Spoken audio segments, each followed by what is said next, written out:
Well, guys, sometimes I really do love the media because I can laugh at not only the stupid stuff they say, but also their claims to be revealing new information despite us already knowing it. This has been true the last few years with lockdown damage and various other so-called conspiracy theories that soon became reality. I mean, in 2020, forcing people to get the jabs was a conspiracy theory, was it not? But by 2021, it was the law as the government forced healthcare staff to get it or be sacked. But people have been writing to me for months, terrified that a vaccine will be compulsory. And I've responded by saying, don't be so absolutely ridiculous.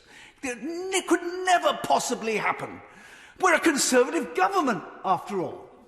And now we discover that a vaccination may be a passport to the acquisition of your civil liberties, and without which you will have all sorts of things that you would be able to do denied to you.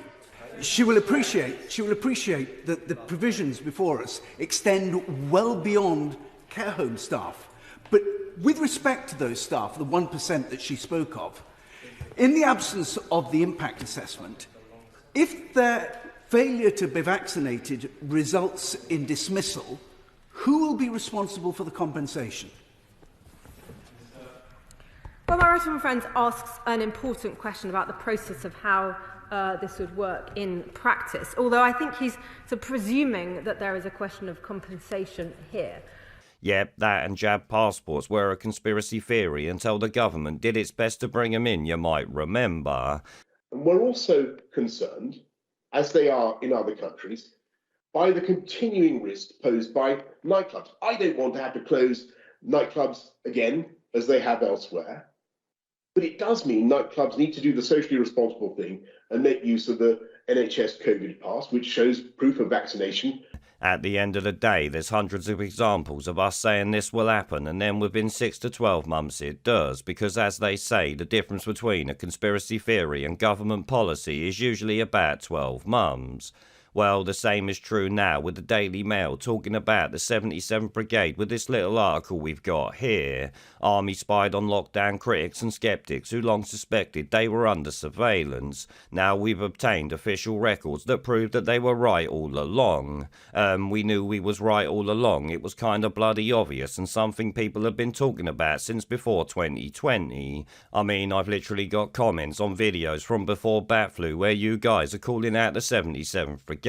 So really, the Daily Mail is just telling the sheep who read it but don't know about any of this. In fact, the next line in their article actually made me laugh, I've got to say. A shadowy army unit secretly spied on British citizens who criticised the government's COVID lockdown policies, the Mail on Sunday can reveal. No, sorry, you ain't revealing shit. Anyone who ain't had their finger up their arse the past 2 years already knew this, and any idiot that doesn't think the government spies on us is deluded beyond all measure.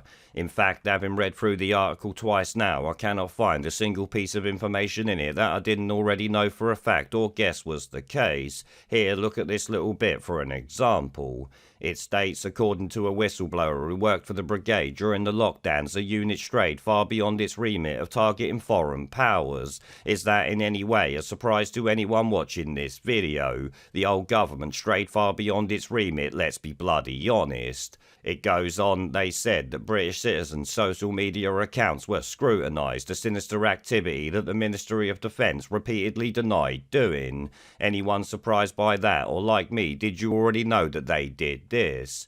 Papers show the outfit was tasked with countering disinformation and harmful narratives from purported experts. The information was then used to orchestrate government responses to criticisms of policies such as the stay-at-home order. Once again, is anyone shocked by this, or did you know it was par for the bloody course? Oh, and the Daily Mail also claims to be revealing information that the government pressured social media platforms to ban account. This, they say, despite us knowing it from the start. In fact, I've actually talked about it in videos. Then the Twitter files confirmed the fact that Twitter did it for the US government, and New Zealand's former PM Jacinda Ardern admitted that Twitter did it for them months ago, so we know they did it for our government also. And the new owner, Elon Musk, yesterday, I think, tweeted misinformation from a fake news site. Are you concerned about that relationship? Are you looking to engage with Elon Musk? Twitter is one of the organisations that has been deeply involved in the Christchurch call to action, and to date has been a really constructive partner. Whilst I haven't had any opportunity to engage directly with Mr. Musk, I think the point that I would make here is, social media and platforms like Twitter have a huge responsibility.